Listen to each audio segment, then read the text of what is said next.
Living your best life is the best revenge for cheaters. This is a comment left by my subscriber, and I completely agree with him. Hello, my dear viewer. This comment is very appropriate for today's story. Let's not go stalling and start right away. Peter was stunned to hear his fiancée's words.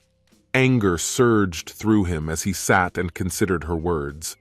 They were about to go on a regular date when he suggested the idea of going camping after college, but Polly informed them that she was leaving the next day with her friends Shelley and Emma on a summer trip to the West.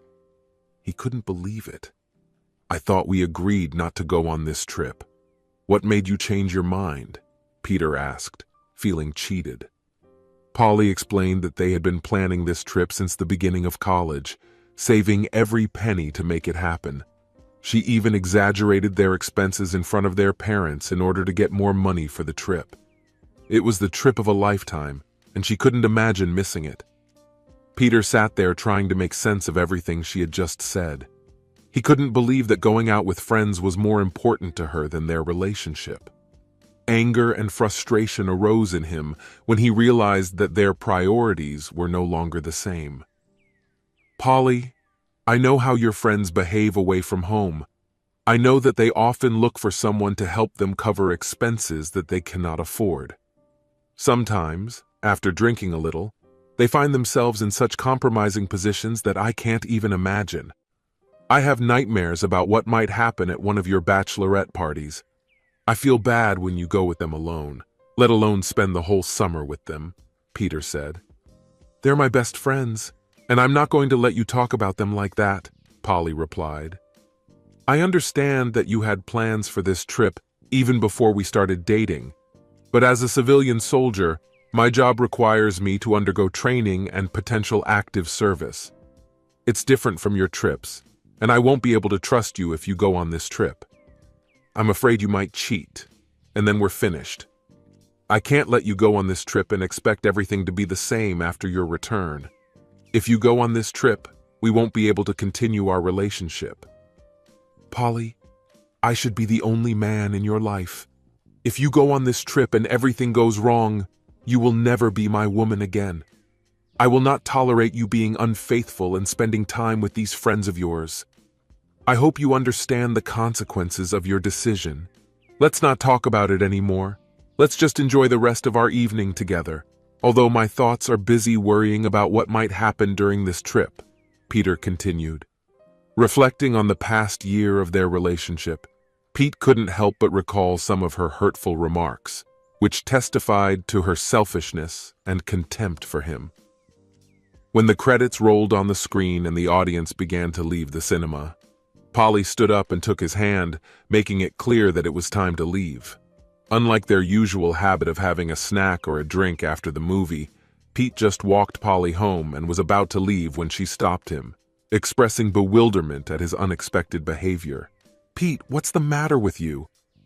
Today we skipped dinner and drinks, which is unusual for us, and now you're just leaving me at the door. Aren't you going to come in as usual? I've been waiting so long for you to stay with me again today, Polly asked. No, Polly, I'm not staying for dinner. I do not know when I will be back, if at all. You need to decide what you want before I do it again. But I can promise you one thing right now. If you leave with your friends this summer as you plan, I can guarantee that you won't see me in your house or in your bed anymore. Pete disappeared. Polly tried to reach out to him, but she didn't have time to grab his arm. She trotted 3 steps after him and then exclaimed, Pete, you didn't even kiss me goodnight. Why are you acting like this? When he opened the door of his car, she screamed, Damn you, Pete, just drive away and sulk. I'm going on this trip and it's final. When we get back, we can set a date for our wedding. Now get over it and stop sulking. Polly turned and closed the door of her house before Pete could drive away. She looked at her 2 closest friends who were watching her. They both had big smiles on their faces. Emma remarked, I don't think he handled it too well, right? Polly shook her head and smiled. He'll be back. He always does that when I stand my ground. Besides, he knows that he won't find someone like me.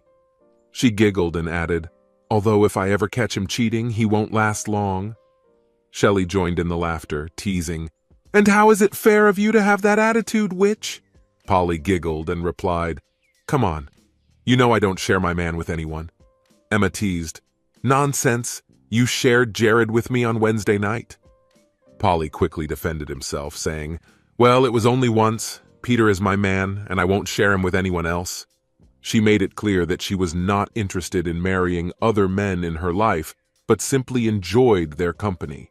When they were planning their trip, she suggested starting with a trampoline or Bozeman, Montana, joking that she would find a cowboy to ride before encountering educated idiots. Meanwhile, Pete did not communicate with Polly before she went on a trip with friends. The next day, he went to her apartment to confirm her departure and found it empty. Then he drove more than 100 miles to her parents' house to visit them, despite the fact that he did not want to spend money on gasoline. He believed that his economical Ranger would not be too burdensome. Wanting to confirm Polly's trip and return her belongings left at his apartment, he did not want to see her again or store her belongings. Upon reaching Polly's parents' house, her father informed her that she had left as planned.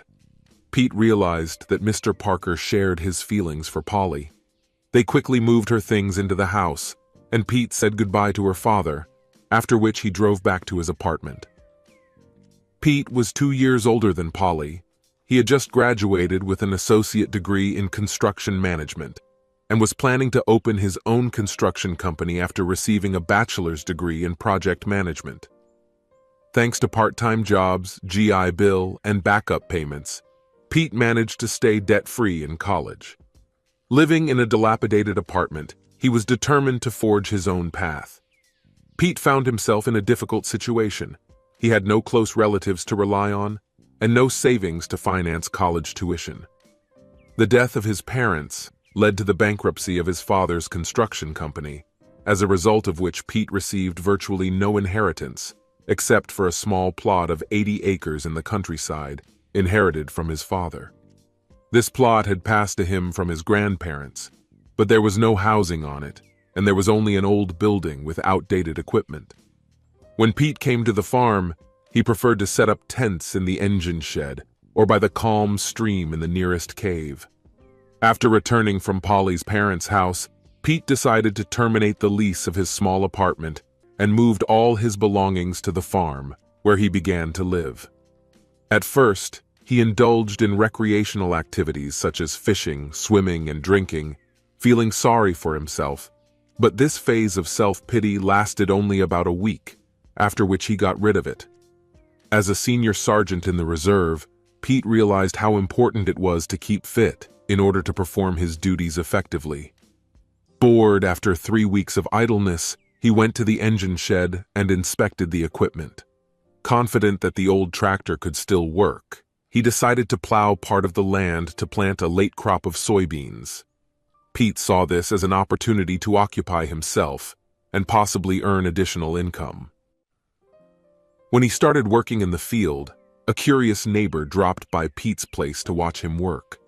Intrigued, the neighbor asked about Pete's sudden interest in farming, to which Pete frankly replied that he was inspired by the memories of his grandfather's farming, and he decided to plant soybeans to harvest later that year. This unexpected turn of events marked the beginning of a new chapter in Pete's life, when he decided to take up farming on the land he inherited. Yes, buddy, you will definitely succeed. If you plant short-seeded beans, you can get a good harvest without plowing. Who plows at all nowadays, except for a vegetable garden? Most people simply spray the soil to destroy grass and weeds and practice no-till farming. This saves time and money, adds humus to the soil, prevents erosion, and helps to retain moisture for the crop. I can lend you my equipment, but if you break it, you'll have to pay for repairs, the neighbor said. Pete wasn't sure, as he had never done zero tillage before. Mr. Jeffers explained that first you need to weed out the weeds, then treat them with a Roundup, and only then plant the beans with a planter. If he uses seeds ready for the use of Roundup, he will be able to repeat spraying after the beans germinate. Next year, this process will be the same as for corn or wheat. Pete thought about it all evening and decided to give it a try.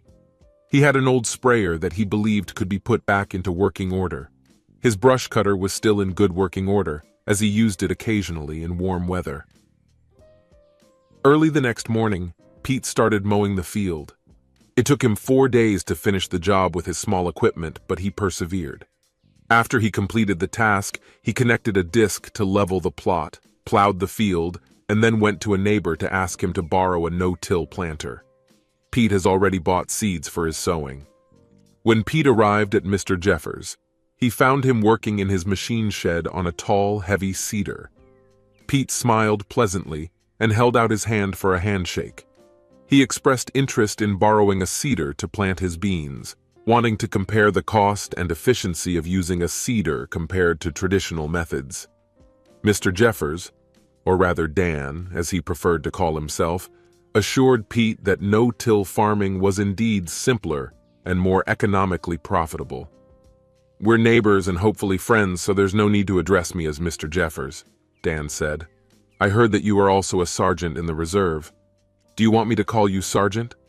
"No, not here," Pete replied. "Technically I am, but I'd rather you just call me Pete.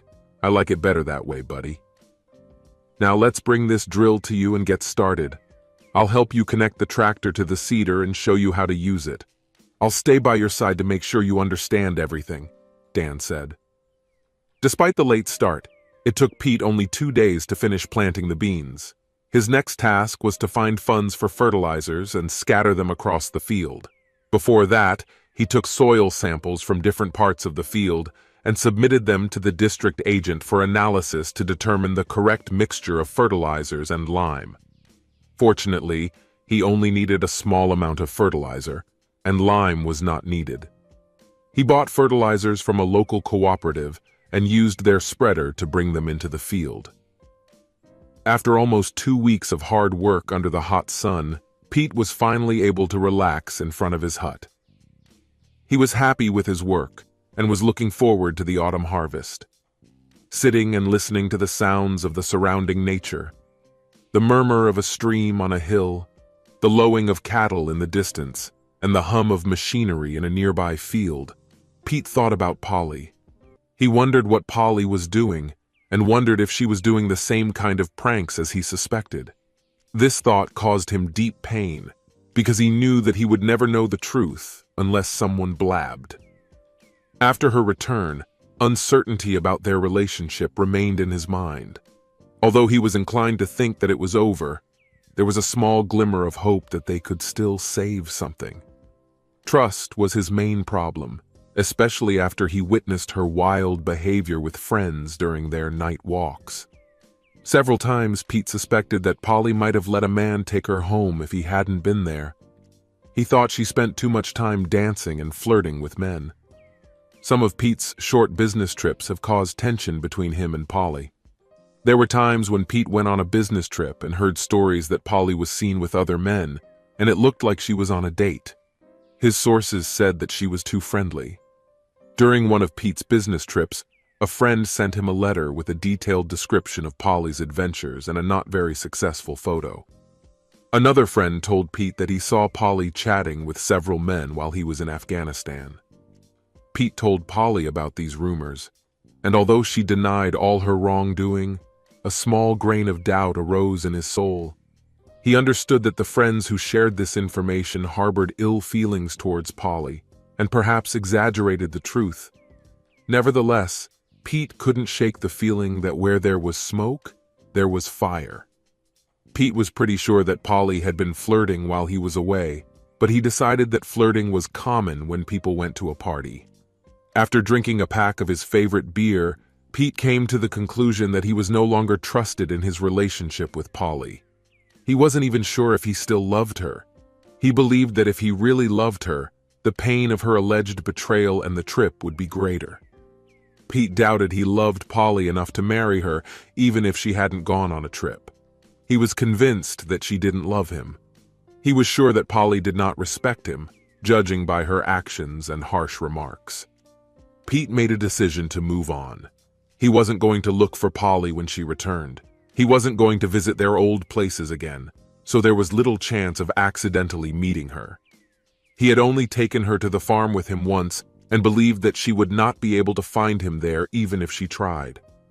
If she turned to him, he would resolve the issue of their reunion the way it would happen. But if she wants to make peace with him, it won't be easy for her. Pete continued to work on his farm and in the nature reserve. He converted the garage compartment in his engine shed into a workshop for his machinery. He also ran a small vegetable garden to grow his own food for the summer.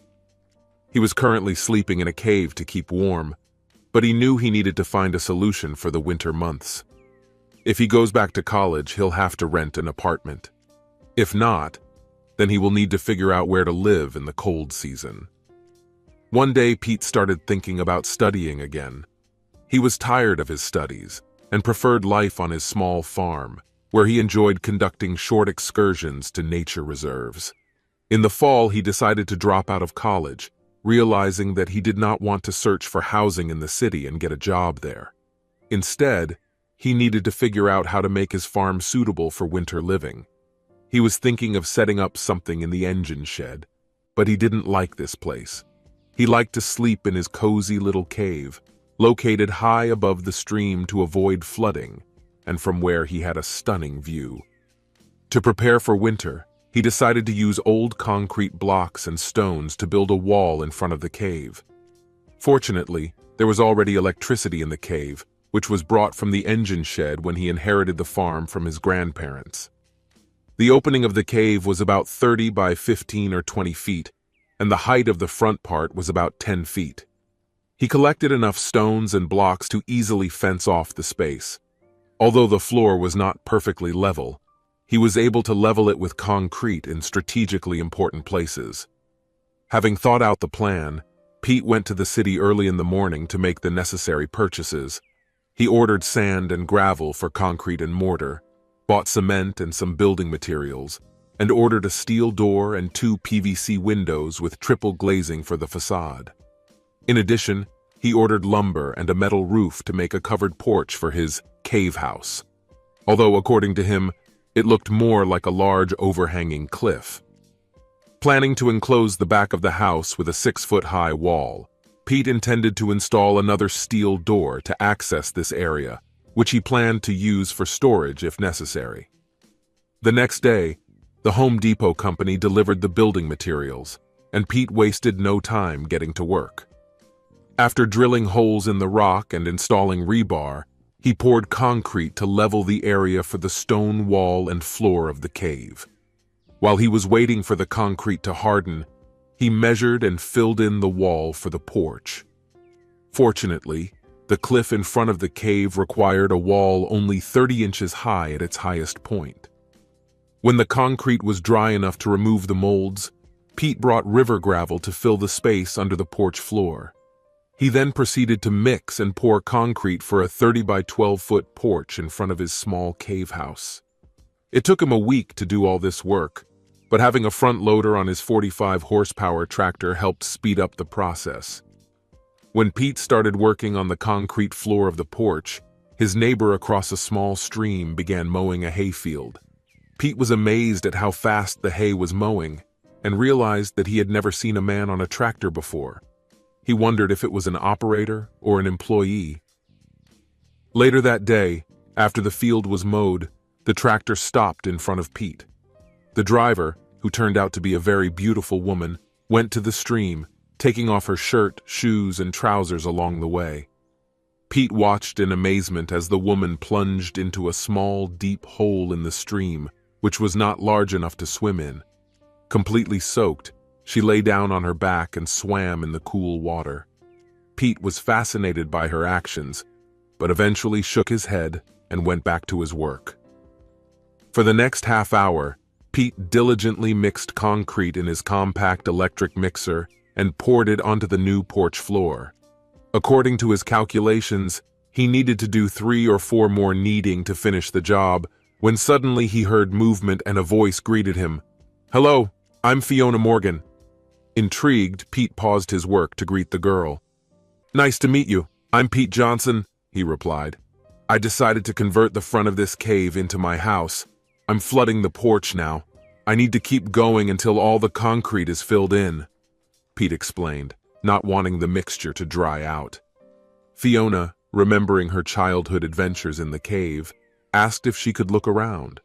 Pete gave her permission, saying that he would finish work soon and take a swim in the stream with her. He joked that he would be wearing clothes this time, and this remark made Fiona giggle. Their conversation turned to the military past, and Fiona told them that she was a retired U.S. Army medic who was wounded on a mission. Pete, impressed by her service, joked that he might encounter her combat training. Fiona smiled, grateful for the light-hearted exchange with her new acquaintance. Now I'm helping my parents on the farm and thinking about my future. I have never been interested in college, and there are few job opportunities in this area, so I live with my parents until I decide on my next actions. I'm thinking about getting an ambulance doctor's certificate and getting a job at the district ambulance service as I enjoyed being a medic. And you?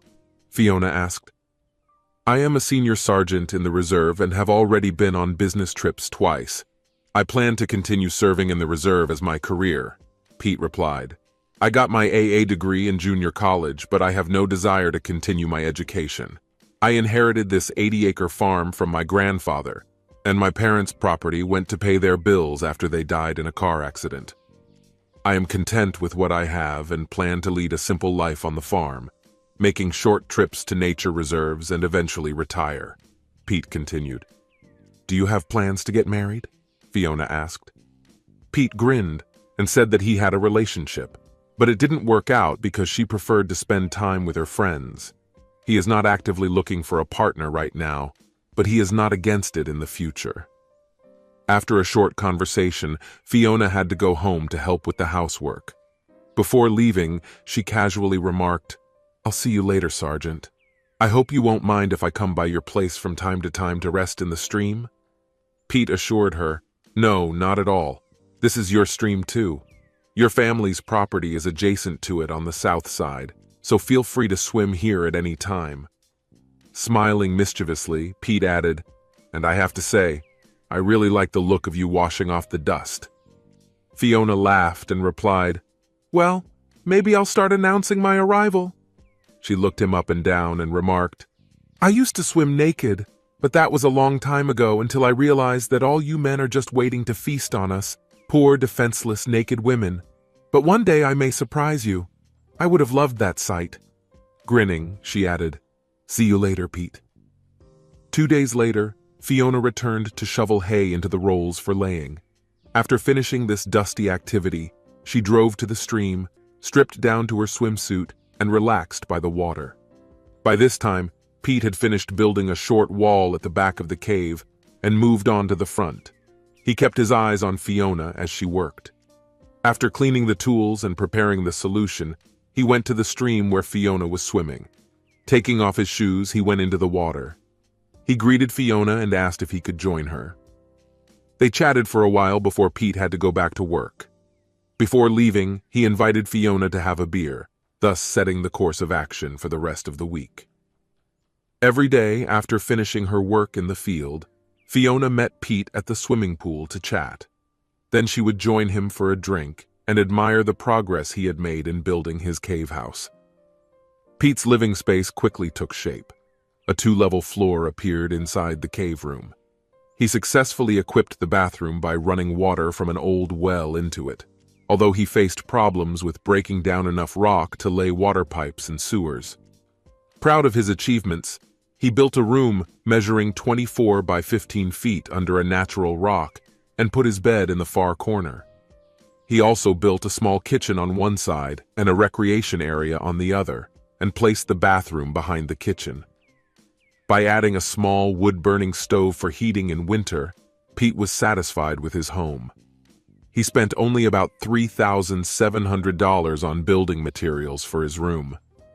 Although he didn't see Fiona that often after she finished working behind the stream, she still came to the pool twice a week during the hot season. Pete suddenly found himself looking forward to her visits, and eventually asked her out when he was swimming in a stream one Wednesday. Fiona was stunned when Pete asked her out on a date. "You're joking, right?" she replied in shock. Pete was a little hurt by her answer, but he assured her that he was serious. Despite Fiona's initial surprise, she saw the hurt in Pete's eyes and quickly apologized for her reaction. She explained that she was caught off guard because she always saw him as just a friend to have a beer with, not a person interested in a date.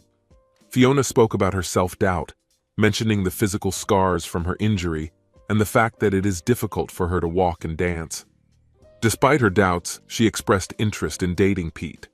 Pete reassured her, stressing that he appreciated her for what kind of person she was, and he didn't care about her scars and inability to dance. Although Pete may not have been the most observant person, he unknowingly touched Fiona's heart with his words. Hearing that Pete appreciated her inner beauty, not her appearance, made Fiona feel better. Thanks to his sincere and kind words, she realized that she was beginning to have feelings for Pete. Throughout the long winter, Pete and Fiona continued to see each other and spend time together. Fiona was amazed by the comfort of Pete's house under the rock and treasured every moment spent with him. One spring day, they were sitting on the porch watching a thunderstorm when suddenly the wind picked up and the sky darkened. They heard a loud crash and felt the porch roof begin to rattle. Pete watched in amazement as the roof began to cave in. The rain was falling at an angle and lashing the porch. Suddenly realizing this, he grabbed Fiona and urgently pulled her to the front door, shouting, "Tornado! Hurry up! We need to get into the house to escape!"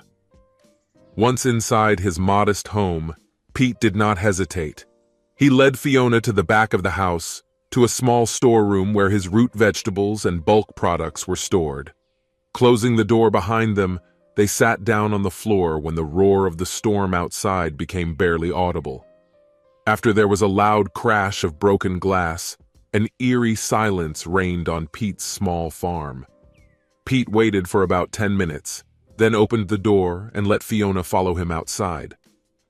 They found that one of the front windows was smashed to pieces, and part of the porch roof was pierced through, which allowed rain and debris to enter the room.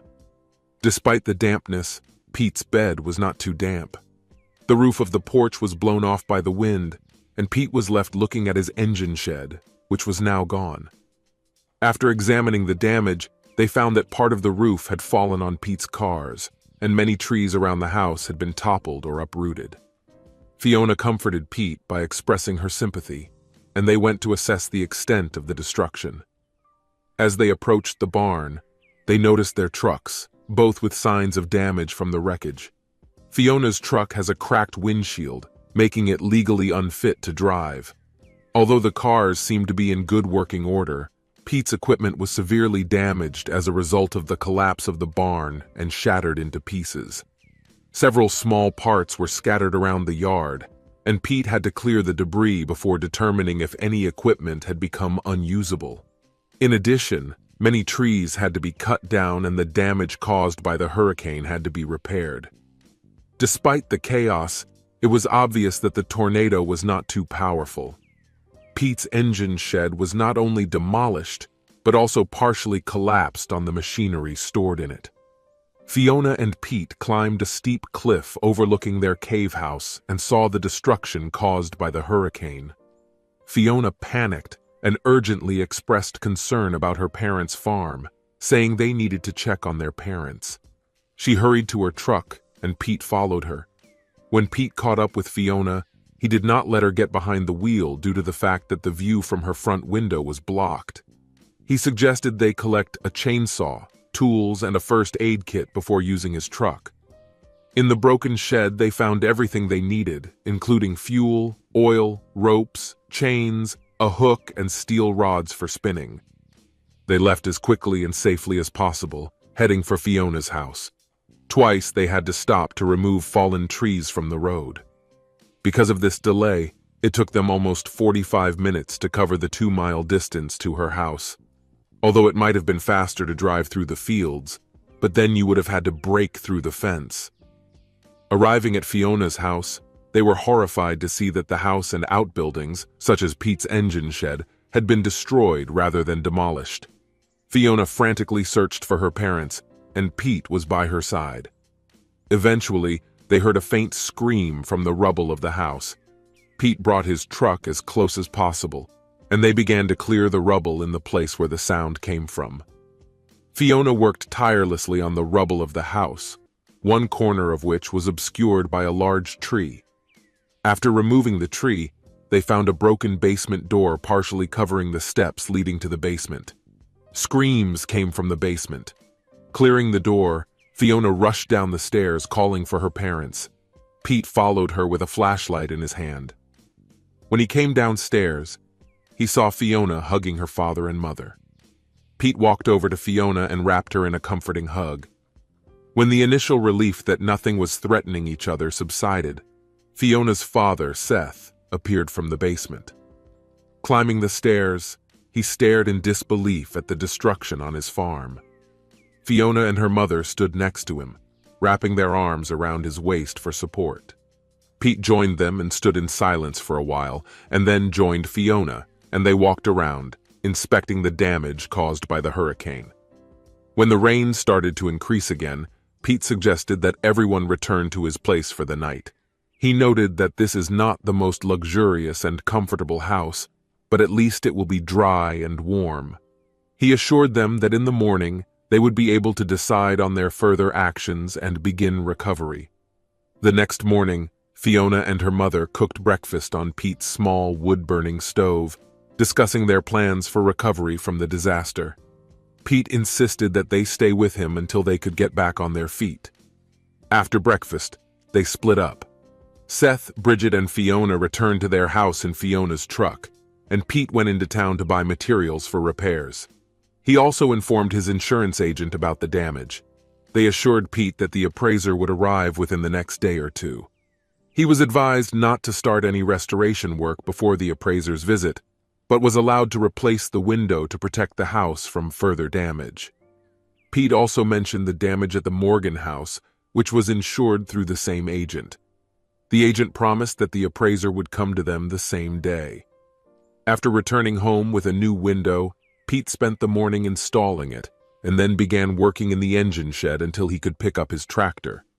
Some of the metal sheets on the tractor were bent, but otherwise it was not damaged. He was grateful that the insurance policy covered his equipment, barn, and house. Later, Fiona and her father returned to Pete with a mattress, refrigerator, bedding, clothes, and canned food. Bridget went into town to buy groceries. They had a generator running to keep frozen food in deep freeze. Pete took out his generator to power the electrical appliances while waiting for the power company to restore power. Judging by the news, electricity in their area will appear only the next day. The next 10 days were hard work. The insurance agent awarded Pete $100,000 to rebuild the engine shed and 2 small outbuildings. He also received $15,000 for damage to machinery and $7,500 for damage to his small house, with a significant portion of the amount being used to pay for labor. Planning to do most of the work on his own, Pete saw an opportunity to make a profit. He decided to expand his house by adding a 12 by 30-foot porch and a new porch surrounding 3 sides of the building. He would convert the cave part of the house into a bedroom and use the new extension for the living room, kitchen, and office. In addition, he planned to build a large bathroom inside the cave with access from a new extension and a bedroom. Using scrap from damaged buildings, Pete began digging the foundation for a new porch shortly after receiving confirmation of the insurance payment. When the concrete was poured and construction was ready to begin, he shared his plans with Fiona and her family, who supported his decision. Pete was going to use concrete for the walls of his new house and cover it with stone from the outside for additional protection from future tornadoes. Despite his initial reluctance to spend money, he realized the long-term benefits in terms of energy efficiency and durability. Planning to do the concrete work on his own, Pete estimated their cost at about $2,500, taking into account the purchase of a mixture for 1 pour. Having worked with concrete in the Army, he was confident in his ability to complete the project. Although he would have to rent equipment, he considered these costs to be minimal compared to the total investment. Pete poured concrete, and was waiting for it to harden enough to remove the formwork and start building the roof when his plans suddenly changed. His reserve unit called him back to active duty in Afghanistan. Despite the financial benefits, Pete did not want to leave the farm in its current state. When he broke the news to Fiona and her parents that evening, Fiona immediately hugged him and expressed her support. Making a quick decision, Pete invited the Morgans to live in his house until their new home was ready. They had already cleared the site for the house and were waiting for the steel building to be built for their new home. Meanwhile, they continued to work on the farm and put the damaged buildings in order.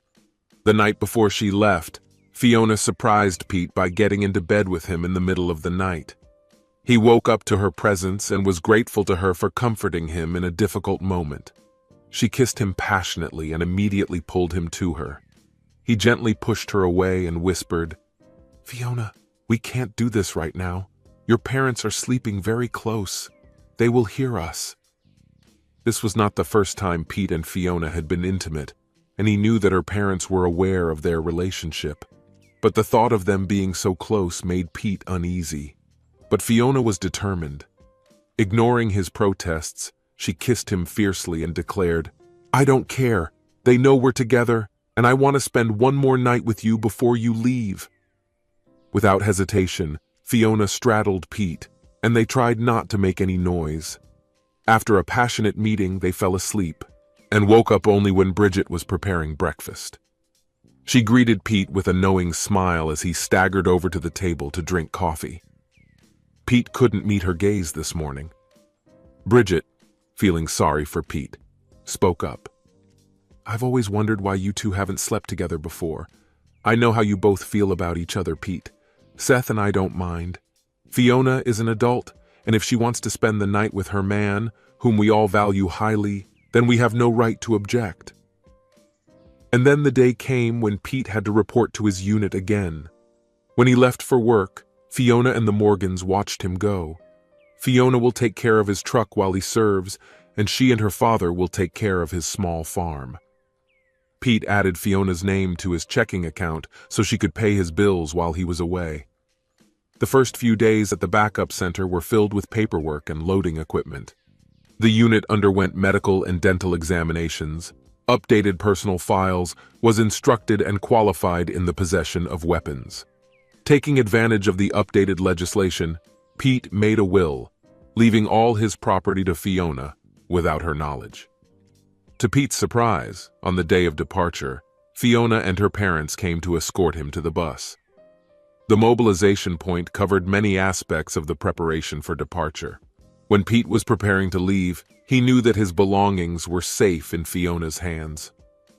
After 3 weeks spent at the mobilization point, Pete's engineering unit was finally loaded onto a plane and sent to Israel for a short period of acclimatization, after which it went to the country to replace the previous engineering unit. The handover process lasted 30 days, after which Pete's unit was given full responsibility for engineering operations in the designated area, supporting local, Allied, and American forces. Arriving at the beginning of the local summer, the air temperature rose to a scorching 130 degrees Fahrenheit by midsummer. The environment was dry and dusty, and they worked tirelessly day and night, performing various engineering tasks such as clearing routes and building schools, roads, and other structures. Despite the shelling and bullying, Pete had conflicting feelings of love and hate for hard work. Amid the chaos, he often found solace in phoning Fiona at home, and in these conversations, hints of deeper feelings gradually appeared. Pete's thoughts turned more and more often to Fiona. He wondered if his affection for her was true love, or if it was just the result of their close friendship and physical intimacy.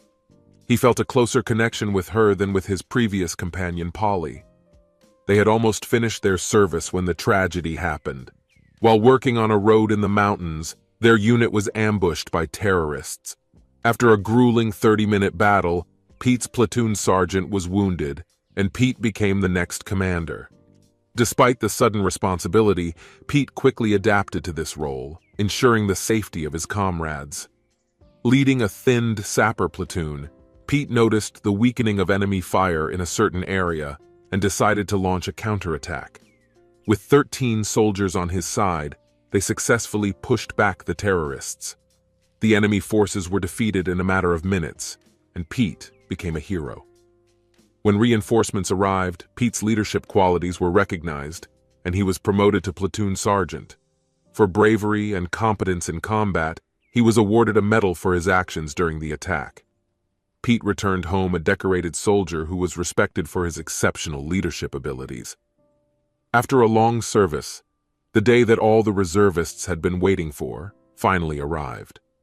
They were replaced and returned to the United States, where their unit was demobilized to return to their native places. As in many other cities, Pete's unit was greeted upon its return by a joyful crowd of friends and relatives. Amid the general hilarity, Fiona surprised Pete by throwing herself into his arms as he made his way through the crowd, eager to reunite with his truck and return to his peaceful farm. When Fiona saw Pete, she threw herself into his arms, wrapped her legs around him, and told him how much she missed him. She informed him that his truck was ready and asked him what he wanted to do first. Pete, who was hungry after not eating too much during a business trip, expressed a desire to visit his favorite restaurants to taste good pizza and steak. He couldn't wait to treat himself to the usual food after such a long absence. Right now I'm craving pizza from the Pizza House. This place has held a special place in my heart since my college days in this city. The thought of their homemade pizza has been on my mind ever since we arrived in Afghanistan. Having satisfied my craving for pizza, I just want to sleep for 24 hours and then treat myself to a new meal, Pete said. Arriving at the Pizza House, Pete and Fiona sat down at their favorite table. While they were chatting and holding hands, a pregnant waitress came up to them with a notepad for orders. When she saw Pete, she was shocked and excited, exclaiming that she had been looking for him for a long time. Pete, taken aback, greeted her and, noticing her pregnant belly, made a sarcastic remark about her new boyfriend or questionable friends. The emotional waitress Polly left in tears, leaving another waitress to take their order in an unfriendly manner. Pete, worried about possible revenge in their meal, suggested Fiona leave. The awkward encounter with Polly spoiled the atmosphere, and he decided it was better to leave. After talking to your friend, I don't feel like eating anymore. Fiona stood up without saying a word and waited for Pete to join her. She gave him a quick kiss and said, I need to go to the bathroom before we leave. I'll be back in a minute. The waitress gave Fiona an indecent look and went into the kitchen. Pete waited at the front door while Fiona went to the bathroom. A few minutes later, he heard raised voices coming from the back of the restaurant, apparently from the corridor leading to the restrooms. He shifted his position to get a better view of the hallway and saw Fiona and Polly standing face to face with an expression full of anger. While they were deep in conversation, Pete walked over to them. When he was halfway there, he heard Polly accusing Fiona of having an affair with her fiancé. Polly insisted that despite the fact that he had been drafted into the army, now that he had returned, she planned to marry him. Fiona laughed in response and said that he would not marry Polly, even if she was his last hope for marriage, given what she had done to him. I can't believe how stupid you were to leave his arms and bed to spend the summer fooling around with your crappy girlfriends. He warned you that if you did that, he would never be yours again. Fiona looked at Polly's pregnant belly and added, What were you thinking? Do you need a father for your unborn child? And you decided that Pete would be able to fulfill this role. Did you find another little bastard during your escapade? Enough of this nonsense. I suggest you go back to the kitchen and do something for yourself. My man and I are leaving. But before I go, let me give you some advice. I'm a retired army sergeant, and I know how to handle disrespectful people like you. It's in your best interest not to provoke me. It would really upset me if I thought you were trying to steal my man. You had a chance, and you missed it. Now move on and find someone else. Fiona turned to Pete, blushed slightly, and intertwined her hand with his. I'm sorry for what you heard, Pete. I hope you don't think I'm overstepping the mark. Shall we have a bite to eat and go home? I suddenly really wanted to leave this city, Fiona said. As Pete drove to his house, Fiona became visibly agitated and worried. Her emotions seemed to be a mixture of anticipation and nervousness. No sooner had they arrived at his house than Pete asked, "Fiona, what's gotten into you? Why are you suddenly so nervous?" When Pete returned home after his absence, he was shocked to see that his house was completely completed and even had a covered porch on 3 sides. The landscaping was impeccable. The yard was decorated with flower beds and shrubs. His engine shed has been rebuilt and even expanded. Pete couldn't believe his eyes and felt anxiety in his stomach. It was clear that Fiona had spent all the insurance money and maybe even part of his army salary. When Pete asked Fiona about the expenses, she quickly intervened, insisting that she had only done what he said he wanted to do himself. She didn't spend money on labor because Pete planned to do everything himself to save money. Despite Fiona's assurances, Pete couldn't shake the feeling of anger and disappointment. He wanted to use this money to upgrade his equipment as well, but now it seemed that there was nothing left. Although Fiona protested her innocence, Pete couldn't help but feel betrayed and disappointed by the situation. He entrusted her with the management of his finances while he was away and returned to a completely different reality than he had imagined. The tension between them was palpable as Pete tried to make sense of what had happened and find a way to move on after such an unexpected turn of events. Dad took care of everything. My mother and I were helped by friends and neighbors. Many neighbors joined forces to help our local hero. Come on, I want to show you something. I know you'll like it. Please don't judge me harshly until you see me, Fiona coaxed Pete, pushing him towards the truck. Once outside, she took his hand and led him to the house. Hurrying to the door, she waited until he entered the room built on the site of the original porch. Going to the desk, she took out a bank book and handed it to him, and then turned on the computer. After downloading it, she opened the Quicken program and displayed a report detailing all the expenses incurred during the restructuring process, which she oversaw.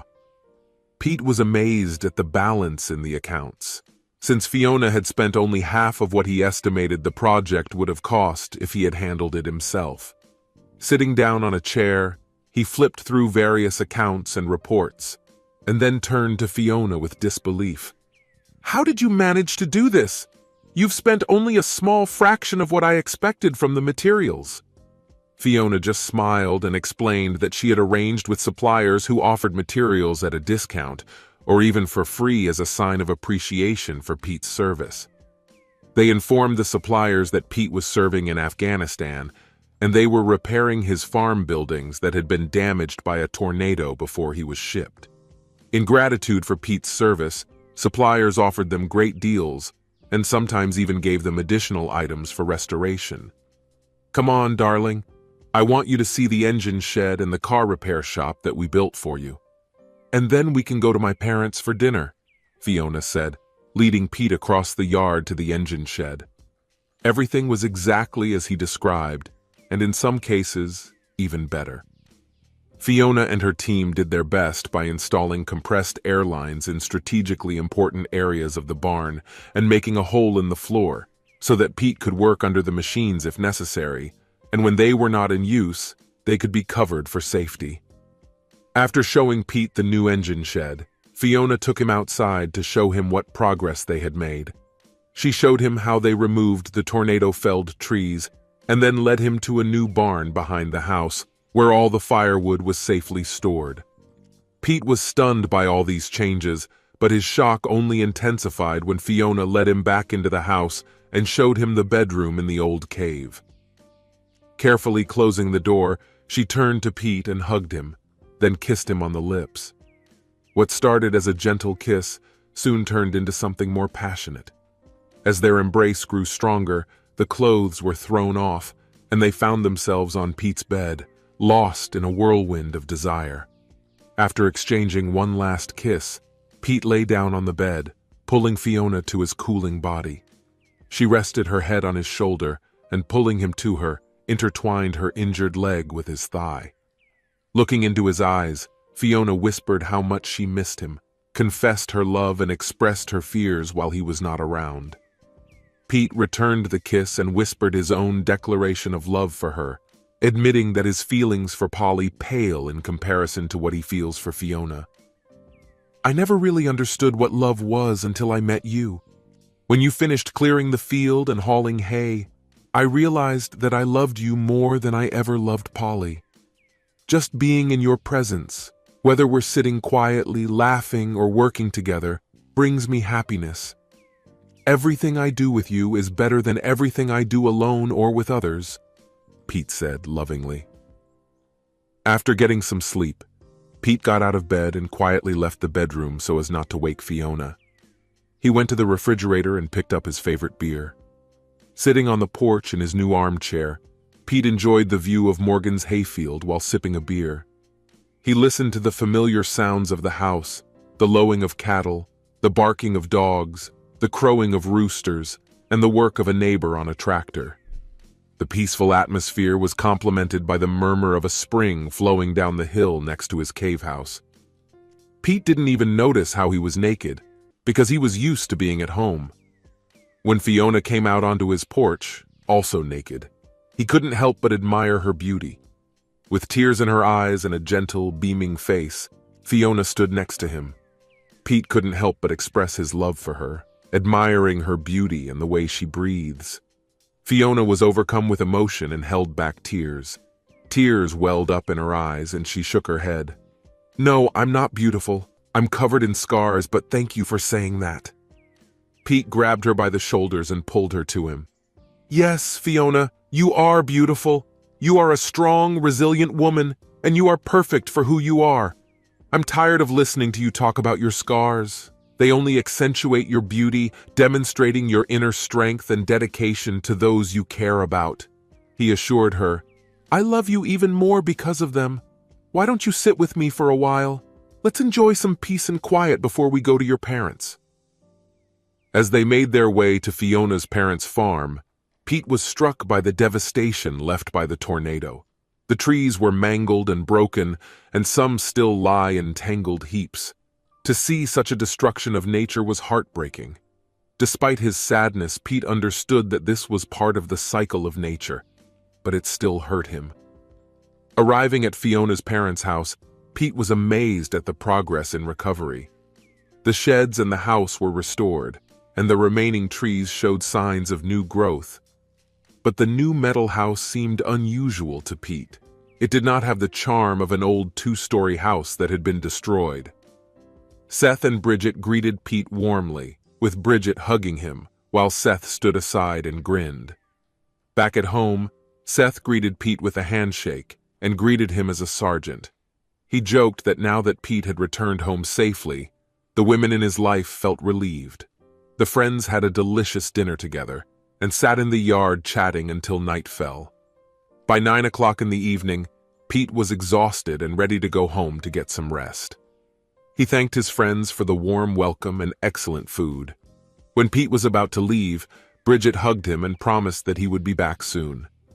She kissed him on the cheek, after which he headed for his truck. Fiona hugged her parents, and then caught up with Pete, hugged him and put her head on his shoulder. When they reached his car, Pete opened the door and pulled Fiona to him to kiss her. Fiona surprised Pete by expressing a desire to go with him. She explained that she had told her parents and asked Pete if he wanted her to go with him. Pete paused, considering her words, and then confessed his love to her and asked if she was sure of her decision. As Pete and Fiona sat in the truck, the weight of their conversation was in the air. Pete's heart was pounding with conflicting emotions, the desire to have Fiona by his side and the fear of a possible reaction from others. He couldn't deny the deep connection he felt with her, but at the same time he wanted to protect her reputation and honor. On the other hand, Fiona felt a sense of peace and confidence creeping over her. Deep down, she had known for a long time that she loved Pete completely and was ready to take the next step in their relationship. She had already confessed her love for him to Polly, and now she was ready to devote herself completely to the future with him. Seth and Bridget watched the truck move from afar, and their silent support calmed the young couple. Pete looked back at them, gratitude and uncertainty in his eyes. But when he turned his gaze back to the road, Fiona moved closer to him, finding comfort in the warmth of his shoulder. The rest of the journey was uncertain, but as they drove to Pete's house, both Pete and Fiona realized that they were destined to be together. Despite the difficulties and doubts ahead, they were ready to meet them together, united in their love and devotion to each other. As they rode into the night, their hearts were filled with a sense of hope and anticipation, and they knew that whatever the future was, they would face it together. She put her left hand on his thigh and looked up at him. They drove up to Pete's house and walked hand in hand to the front door. Pete opened it, allowing Fiona to enter first. Turning on the overhead light, Fiona watched Pete rummage through his bag, which was lying on the couch where he had left it earlier that day. Throwing his things on the floor, he eventually reached to the bottom of the bag and took out a pair of combat boots. Turning one of them upside down, he fished out a small box. Putting the shoe aside, Pete approached Fiona with a puzzled expression on his face. Opening the box, he took out the ring and looked at Fiona. Her eyes widened. Pete confessed his love to her, mentioning that he was hoping for a special moment to propose. Realizing the importance of the situation, he asked Fiona to marry him. Pursing her lips, Fiona nodded and held out her left hand. She felt a slight tremor when Pete put the ring on the ring finger of her left hand, and her face was glowing with happiness. When he released her hand, Fiona hugged him tightly and whispered, "Yes, Pete Johnson, I will marry you. I've wanted to be with you since the day we met. You were the first person who treated me with respect after everything I've been through. I loved you for that, and also for the fact that you saw me as an equal, and not just a woman who could be used and thrown away. My love for you only increased when I realized that you appreciate my thoughts and opinions." She looked at him lovingly and continued, "You treat me like a friend, a partner, but at the same time you make me feel like the dearest in the world. I love you for who you are and for how you make me feel." Fiona smiled and offered to take a shower and go to bed, as they had plans to visit her father the next day. Pete, still digesting her words, asked about her clothes. Blushing, Fiona admitted that she had brought almost all her clothes to him, feeling more comfortable here than in her father's new home. Laughing, Pete joined her in the shower, and they enjoyed a quick but passionate moment before collapsing onto the bed in a haze of excitement. They made love, their bond growing deeper with each intimate moment. Pete was so exhausted that he barely had time to take care of Fiona before he fell asleep. Despite his fatigue, Fiona smiled and snuggled up to him. She threw her injured leg and arm over Pete and fell asleep with him. The next morning, they woke up in the same position. Pete urgently needed to go to the bathroom, and he carefully got out from under Fiona to do it. When he returned to the bedroom, he found that Fiona was no longer there. He found her in the kitchen, where she was making coffee, and she invited him to spend the morning on the porch while she finished cooking it. Pete followed her advice and sat on the porch, watching the sunrise over the trees and listening to the sounds of nature. When Fiona brought him coffee, he was surprised and grateful for the gesture. Pete and Fiona were naked, and this fact surprised him. She smiled at him and sat down on the chair next to him, pulling it to the edge of the porch to face him. Teasing him playfully, she looked into his eyes and licked her lips. After taking a sip of coffee, she asked him with a smile, "Do you see anything here that you like, soldier?" Pete grinned and replied, "Oh yeah, I really missed looking across the stream at your ancestors' haymaking." Fiona looked shocked at first, but then smiled back at him, called him a teaser, and joked that she would go get dressed. Pete glanced at her, hinting at his desires. Fiona laughed and playfully warned him not to tease a man who had been deprived of intimacy while serving in Afghanistan. Pete and Fiona took a nap before going to their parents for lunch, and then she cooked a hearty dinner of cookies, ham, eggs, and fried eggs. They quickly cleaned up, then dressed and went to her parents' house in time to have lunch with Seth and Bridget. When the young couple entered the kitchen, Bridget looked up and immediately jumped up to make 2 more places at the table for them. Fiona, feeling guilty, protested. "Don't do this, Mom. We just finished breakfast about 15 minutes ago. None of us are hungry." Bridget scolded Fiona for making Pete wait for breakfast until noon, and questioned her upbringing. Seth's laughter only made the awkwardness worse, causing Bridget to blush and quickly turn her attention to Fiona, who shared her embarrassment.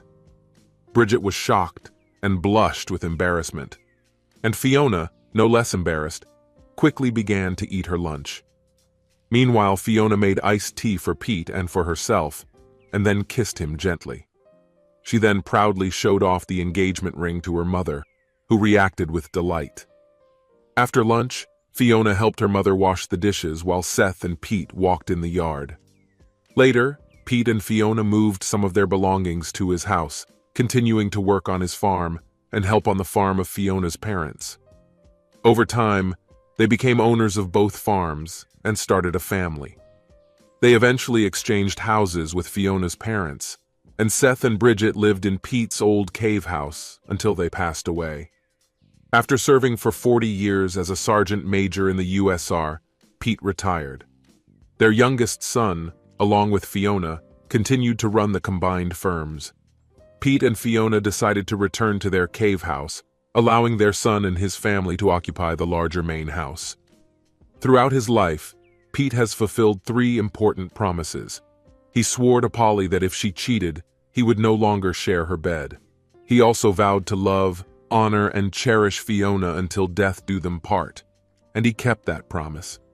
And finally, he assured Fiona's father that he would always take care of his daughter, and he also kept this promise.